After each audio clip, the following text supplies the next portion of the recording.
बड़ी अपडेट, बड़ी जानकारी, बड़ी खबर निकलकर सामने आई। 10 सीटों पर अन्य आगे हैं, यानी कि छोटे दल और निर्दलीय उम्मीदवार जो हैं वो आगे नजर आ रहे हैं। ये बड़ी खबर है जो इस बीच निकलकर सामने आ रही है। इलेक्शन कमीशन के ये आंकड़े हैं, बहुत महत्वपूर्ण ये आंकड़े भी हैं। 78 सीटों के रुझान इलेक्शन कमीशन ने जारी किए हैं। पुनीता, बिल्कुल, इलेक्शन कमीशन की ओर से ये आंकड़े जारी किए गए हैं और ईशान त्यागी जी इसी का जिक्र कर रहे थे कि देखिए अब इलेक्शन कमीशन ने तो आंकड़े अभी तक जारी नहीं किए, लेकिन अब इलेक्शन कमीशन ने ये बताया कि देखिए अभी भी जो एनडीए है और बीजेपी है वो कई सीटों पर इस वक्त आगे चलती हुई नजर आ रही है। और बात कांग्रेस की करते हैं तो कांग्रेस देखिए 3 सीटों पर कांग्रेस अभी आगे चल रही है। कुल मिलाकर 78 सीटों के रुझान इलेक्शन कमीशन की तरफ से जारी किए गए। ईशान त्यागी जी, इलेक्शन कमीशन की बात आप कर रहे थे, आंकड़े आ गए, रुझान सामने आ गए। 78 सीटों का रुझान, जिसमें कांग्रेस सिर्फ 3 सीटों पर आगे। खुशबू जी, जो आप आंकड़े बता रही हैं वो दोबारा से बदल गए, क्योंकि मेरे सामने भी लाइव खुला हुआ है और 95 सीटों के आंकड़े आए हैं अभी 243 में से। तो लगभग अभी मुझे लगता है 50% भी, 40% सीटों पे भी अभी जो आंकड़े हैं वो नहीं आए हैं। और कांग्रेस का भी आंकड़ा आपने बोला कि 3 था, वो बढ़ के 5 हो गया, तो 2 सीटें और बढ़ गई हैं जिसपे रुझान आने शुरू हुए हैं अभी। तो मैं वही कहूंगा दोबारा से कि बहुत जल्दी होगी अभी कोई भी हमें किसी कंक्लूजन पे पहुंचना। हाँ, 12 बजे अगर आप हम लोग साथ में चर्चा करेंगे तो आप ये हेलो जी बोलिए सर।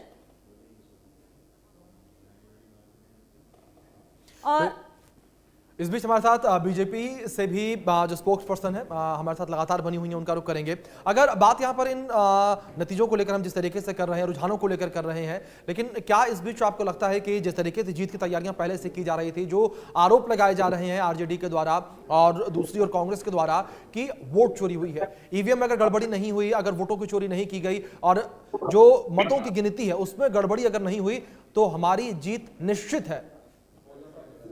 देखिए, महागठबंधन जो आरोप लगातार वोट चोरी का जो लगा रही है, तो मैं तो कहूंगी कि अभी जिन पर उनके रुझान आ रहे हैं वो आगे हैं और जिस पर उनकी जीत दर्ज होगी तो यही आरोप उनको वहां भी लगाना चाहिए।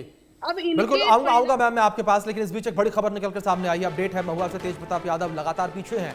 ये बड़ी जानकारी निकलकर सामने आई तेज प्रताप यादव को लेकर कि शुरुआत में तो आगे निकले लेकिन अब पीछे लगातार बने हुए हैं। तेज प्रताप यादव फिलहाल तीसरे नंबर पर हैं। ये बड़ी जानकारी है, तेज प्रताप यादव लगातार तीसरे नंबर पर बने हुए हैं। चिराग की पार्टी के संजय सिंह आगे हैं, यानी कि एलजेपी एनडीए महुआ से आगे है। जी मैम, अपनी बात कंप्लीट करें प्लीज। जी, मैं ये कह रही थी कि कांग्रेस लगातार वोट चोरी का आरोप लगाती है और लगाती रही है, लेकिन मैं उनसे पूछना चाहती हूँ कि आप जहां पर जीत जाओगे वहां पर भी तो वोट चोरी के आरोप लगाओ आकर। आप जीत जाओ तो बहुत अच्छा, चुनाव आयोग बहुत अच्छा, ईवीएम की चोरी नहीं हुई, वोटों की चोरी नहीं हुई, ईवीएम कहीं नहीं गया। और जहां पर आप नहीं जीतो तो सारा ठीकरा जो है आप ईवीएम पर डाल दो, चुनाव आयोग पर डाल दो। तो ये खेल अब नहीं चलने वाला है। जनता जान चुकी है कि जो हारने वाले लोग हैं, जो भागने वाले लोग हैं, जो जनता को बीच मझधार में छोड़कर विदेश की यात्रा करने वाले लोग हैं, उनको जनता कभी भी माफ नहीं करती, ना उन पर कोई भी विश्वास जताती है। और ये जो विश्वास, जो परिणाम और रुझान जो देखने को मिल रहा है, वो इसलिए देखने को जनता के साथ जो है वो उसका उस जायके का उसको स्वीकार भी करना चाहिए और समझना भी चाहिए, क्योंकि जो जीता वो सिकंदर, जो हारा वो धुरंधर। तो जीत और हार जो है वो किसी भी चुनाव के में एक ही सिक्के के 2 पहलू होते हैं। अब दिक्कत यह है कि कुछ लोग जो है वो जनादेश को स्वीकार करने के बजाय उस पर जो है हाहाकार करने में ज़्यादा यकीन करते हैं, तो वो उनको जो है नुकसान करता है। आप अगर देखें इन 11-12 सालों में, 11 सालों में ख़ास तौर से, तो लगातार जनता का जो मूड और मिजाज है वो सुशासन की निरंतरता के लिए है, समावेशी विकास और समावेशी सशक्तिकरण को जो है के सफ़र को आगे बढ़ाने के लिए है, और मोदी जी ने वो करके दिखाया है। Let's wait and watch. लेकिन सर अब तक रिजल्ट आया भी नहीं है। मणिकांत ठाकुर का एक ट्वीट आया, वो कहते हैं कि वोट चोरी हुई है और रिजल्ट तो ऐसे ही आना था। देखो एक चीज़ मैं बताऊं, ये जो है वो धूर्तापूर्ण जो है धमाल और कमाल करने वाले धूल धूसित होते हैं। अब आप जो है वो जनतंत्र के या जनादेश के को स्वीकार करने के बजाय उस पर जो है वो हाहाकार करेंगे, हंगामा करेंगे, हुड़दंग करेंगे, और आपकी अपेक्षा होगी कि हमें जो है वो जनादेश जनता हमें दे, तो मुझे नहीं लगता कि ये जो है वो कभी भी जो है वो देश स्वीकार करता है। अरे भाई, जीत और हार दोनों एक सिक्के, मैंने कहा ना कि जीत का की जलेबी हो या हार का हलवा हो, दोनों जो है वो जनतंत्र का जायका है। आपको तो चाहिए कि केवल जो है वो हमें जीत चाहिए, जीत हमारा जन्मसिद्ध अधिकार है, ऐसा नहीं होता। लेकिन सर, आरजेडी के जो सुनील सिंह है वो कहते हैं कि अगर बिहार में एनडीए जीतती है तो नेपाल या बांग्लादेश जैसा हाल बिहार का हो जाएगा। देखिए, एक बात समझ लीजिए, आपकी वायलेंट एनार्की से वाइब्रेंट डेमोक्रेसी को आप हाईजेक नहीं कर सकते, उसको आप ध्वस्त नहीं कर सकते। अराजकता और उद्दंडता के जरिए जो है वो लोकतंत्र और जनतंत्र को कोई भी बंधक नहीं बना सकता। इस तो मुख्तार अब्बास नकवी को सुन रहे थे ईशान त्यागी जी, आपने सुना ना किस तरीके से वो कह रहे हैं कि देखिए, जो भी जनादेश होगा उसको स्वीकार करना चाहिए। जीत सिर्फ आप लोग ये चाहते हैं कि जीत हमें मिलनी चाहिए, जीत नहीं मिलती है तो आप चुनाव आयोग पर सवाल उठा देते हैं। एक मिनट, मैं आपको देखिए, अभी हमारी भारतीय जनता पार्टी की जो साथी है, मेरी बहन बैठी हुई हैं, उन्होंने ये बोला कि बाहर चले जाते हैं, ये करते हैं, वो करते हैं, राहुल गांधी जी के बारे में बोला। और मैं एक बात को आपको, आपके व्यूअर्स को बताना चाहता हूं कि जब पहलगाम में हमला हुआ तो प्रधानमंत्री मोदी जी वापस आए सऊदी अरेबिया से और उसके बाद बिहार भाग गए चुनावी रैली करने, चुनावी सभा करने। उसके बाद दिल्ली में अभी बम ब्लास्ट हुआ, उसके अगले दिन वो भूटान चले गए बर्थडे मनाने, बर्थडे का केक खाने वहां पे राजा के। तो ये देखिए, रण छोड़ के भागना प्रधानमंत्री मोदी जी करते हैं, ये राहुल गांधी जी नहीं करते हैं। राहुल गांधी जी हैं जो जितने भी विक्टिम्स हैं उनके परिवारों से मिलने का काम करते हैं, कानपुर भी जाने का काम करते हैं। आप और आइए बात, अब इन्होंने, क्योंकि एक आक्षेप हम पे एक बार आपके यहाँ बड़ा एको आ रहा है, प्लीज इसको थोड़ा ठीक करवा दीजिए। सर, आपकी आवाज हम तक क्लियर आ रही है, आप बोलिए सर।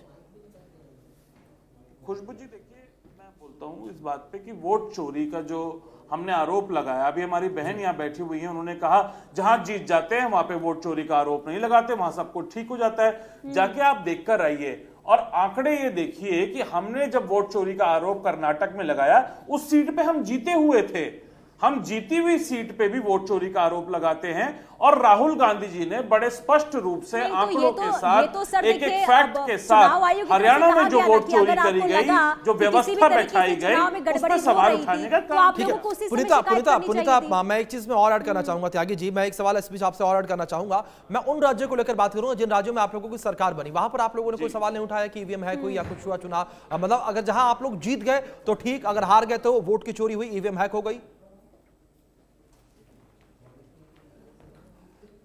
हमने कर्नाटक में नहीं लगाया, बताइए। कर्नाटक की मादेवपुरा जो असेंबली सीट है वो कौन से प्रदेश में आती है, मुझे बताइए एक बार।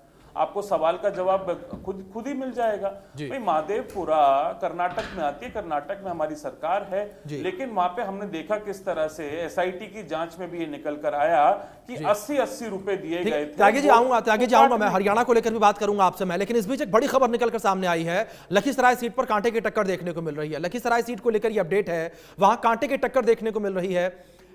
इस बीच शहनवाज हुसैन क्या कह रहे हैं, सुनते हैं। 20 साल की सरकार के पक्ष में लोगों ने मतदान किया है। जी सर, लेकिन मरियम टैगोर वो कह रहे हैं कि 60 लाख वोट तो आपने पहले ही काट दिया एसआईआर में, तो जो बच्चे। अरे ये कौन है टैगोर, ऐसे ही बोलता रहता है, इसके बोलने से क्या होता है? ये बिहार के बारे में क्या पता है? राहुल गांधी को तो पते नहीं है, तो टैगोर को क्या पता है? कहाँ वोट कट गए, वोट तो और जुड़ गए। बिहार के लोगों को शिकायतें नहीं है, ये टैगोर को बहुत शिकायत है। बयान किस तरीके से जिक्र किया यहाँ पर बीजेपी से नेता, लेकिन इस बीच जिस तरीके से लगातार ये अपडेट्स निकलकर सामने आई, लखीसराय सीट को लेकर ये अपडेट है जहां कांटे की टक्कर लगातार देखने को मिल रही है। डिप्टी सीएम विजय सिन्हा जो है 69 वोटों से पीछे चल रहे हैं। इस बीच भारतीय जनता पार्टी से भी लगातार जो प्रवक्ता है हमारे साथ बनी हुई है उनका रुख करेंगे। मैम, जिस तरीके से लगातार ये आंकड़े निकलकर सामने आ रहे हैं, जहां एक और साफ तौर पर अगर महागठबंधन को लेकर बात करें तो वहां जो एक संतुष्टि है वो अभी से नजर आने लगी है, लेकिन मेरा सवाल यहां पर यह है कि क्या ऐसा नहीं लगता कि संतुष्टि जो है वो कुछ देर पहले ही है? क्योंकि तमाम जो जानकार, जो विश्लेषक हमारे साथ जुड़े हुए हैं वो भी लगातार यही कह रहे हैं कि अभी थोड़ा इंतजार करने की जरूरत है। देखिए, बिल्कुल आप सही कह रहे हैं, इंतजार तो करना ही चाहिए, लेकिन जो रुझान आ रहे हैं वो इस ओर इशारा तो जरूर कर रहे हैं कि बहुमत एनडीए के पक्ष में है। इसीलिए हम आश्वस्त हैं इस बात को लेकर कि हमारी सरकार बनने जा रही है।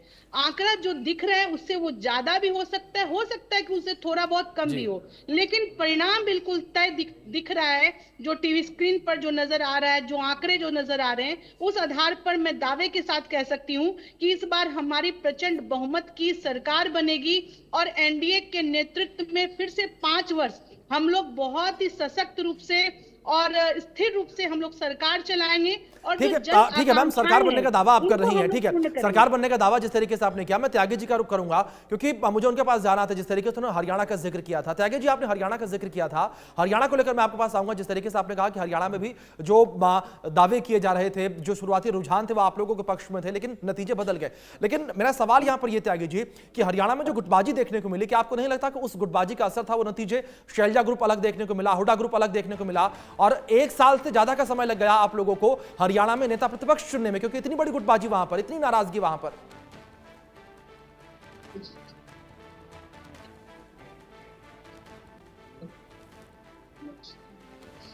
चलिए, था कोई तकनीकी खामी की वजह से त्यागी जी तक आवाज शायद नहीं पहुंच पा रही, हम फिर से रिकनेक्ट करेंगे। सवाल उनसे मैं यही दोहराऊंगा। लेकिन दूसरी ओर आलोक सर, मैं आपका रुख करूंगा, और जिस तरीके से हम अभी जिक्र कर रहे थे, यहाँ पक्ष विपक्ष लगातार आमने सामने अब हैं, अपने अपने दावे जाहिर तौर पर पेश किए जा रहे हैं शुरुआती रुझानों को लेकर। लेकिन क्या आलोक सर, आपको भी लगता है कि ये महागठबंधन की विपक्ष की एक बड़ी कह सकते हैं कि भूमिका रही है कि हार को एक्सेप्ट नहीं किया? जहां जीत गए वहां तो जश्न खूब बनाया, लेकिन जहां हार गए वहां पर ठीकरा उन्होंने ईवीएम पर फोड़ दिया, चुनाव आयोग पर फोड़ दिया। देखिए, ये तो हमेशा पिछले चुनाव में देख चुके हैं हम लोग, और जिस तरह से आपने हरियाणा का जिक्र किया जी, दिलचस्प बात यह है कि जिस वोट चोरी का अभी उन्होंने एक अपना जो बम फोड़ा था राहुल गांधी जी ने, वो कितना खुश हो गया। वो ब्राजील की महिला, उसने कहा भाई मैं तो 20 साल से कभी गई नहीं, जबकि आज सुबह भी मैंने हमारे चैनल पर दूसरी जगह भी देखा, जब वो उनके प्रवक्ता कह रहे हैं कि कांग्रेस के प्रवक्ता की देखिए ब्राज़ील के महिला ने आके वोट डाल दिया। वो बेचारी हेयर ड्रेसर हैं, और वो भारत का छोड़िए, उन्होंने कोई उनका कोई फ़ोटो कहीं पड़ा हुआ था, उन्होंने डाल दिया, और यहाँ पर कह दिया गया यदि वोटर लिस्ट में कुछ गलत नाम हो सकते हैं तो उन्होंने वोट नहीं डाला ना। नाम यदि कहीं किसी का लिखा है, ये वो टेक्निकल गलती भी हो सकती है या वहाँ के किसी असावधानी। इस तरह से वोट चोरी के आरोप जब लगाते हैं तो ये दुर्भाग्य है कि आप, वरना भूपेंद्र सिंह हुड्डा से बड़ा नेता कोई नहीं था हरियाणा में बिल्कुल वर्षों से। अब भूपेंद्र सिंह हुड्डा ने तो ऐसे आरोप नहीं लगाए। उन्होंने बाहर को जब समझ में आ गया कि हाँ हारे, ठीक है, उन्होंने कुछ कहा, गड़बड़ी हुई होगी, लेकिन जिस तरह से राहुल गांधी ने प्रेस कॉन्फ्रेंस की, क्या भूपेंद्र सिंह हुड्डा करेंगे? क्योंकि वो तो एक एक बूथ को जानते थे, उन्होंने अपने लोगों को बूथ पर रखा। यदि चोरी होनी थी तो बूथ पर ही, वहीं पर पता चल जाता साहब ये गलत आदमी वोट डाल रहा है। देखिए, हरियाणा या छोटी जगह पर सर, अभी तो देखिए रुझान आ रहे हैं, लेकिन सुबह से ही अगर हम बात आरजेडी की करें, तमाम तरीके से अलग अलग तरीके से प्रतिक्रिया सामने आ रही है कि देखिए सरकार तो हम ही बनाएंगे, अगर किसी भी तरीके से कोई गड़बड़ी ना हो तो इसे किस तरीके से समझा जाए? यानी कि आप पहले से ही तमाम तरीके से माहौल बना रहे हैं कि देखिए भैया हम जीत गए तो अब तमाम चीजें सही थी, नहीं जीते तो वोट में गड़बड़ी हुई है। और देखिए कितना निश्चिंत हैं वो, चले गए कहाँ पर घूमने के लिए, मस्कट। प्रियंका गांधी चली गई अमेरिका। अब वो कह रहे भूटान प्रधानमंत्री तो कहीं भी रह करके काम कर रहे थे। वही उनको तो कोई जनता के बीच जाना ना, अपने यदि पार्टी जीत रही है या हार रही है, उनके साथ सहानुभूति के साथ राहुल जी का रहना एक अलग बात है। आप प्रतिपक्ष में भी रहें, आपको मैदान में रहना होगा ना। आप एक चुनाव एक काम कर दिए, पार्लियामेंट सेशन अटेंड करिए, अगले दिन उड़ जाइए। तो लोगों से मिलने के लिए आपको यदि सहानुभूति देना है या उनको शाबाशी देना है, दोनों के लिए राहुल गांधी नहीं रहते। और कहेंगे तुलना करेंगे प्रधानमंत्री, अरे प्रधानमंत्री 24 घंटे प्लेन में भी अपना काम कर सकते हैं, वो जाकर के थोड़ी रामलीला मैदान में खड़े होते हैं। राहुल गांधी के लिए या प्रतिपक्ष के लिए यदि इंदिरा गांधी हाथी पर बैठ कर गई थी तो ये सोचते दलित वोट हमको मिल जाएगा। आप एक दिन जाएंगे, उसके बाद जैसे अपना ट्रेवल करने के लिए रिपोर्टर हमारे सब जगह घूमते हैं, क्या चुनाव जीत जाएंगे हम और आप जाते हैं तो? इसलिए ये जो एक आउटिंग होती है टूरिज्म, इंटरव्यू किसको राहुल गांधी देते हैं?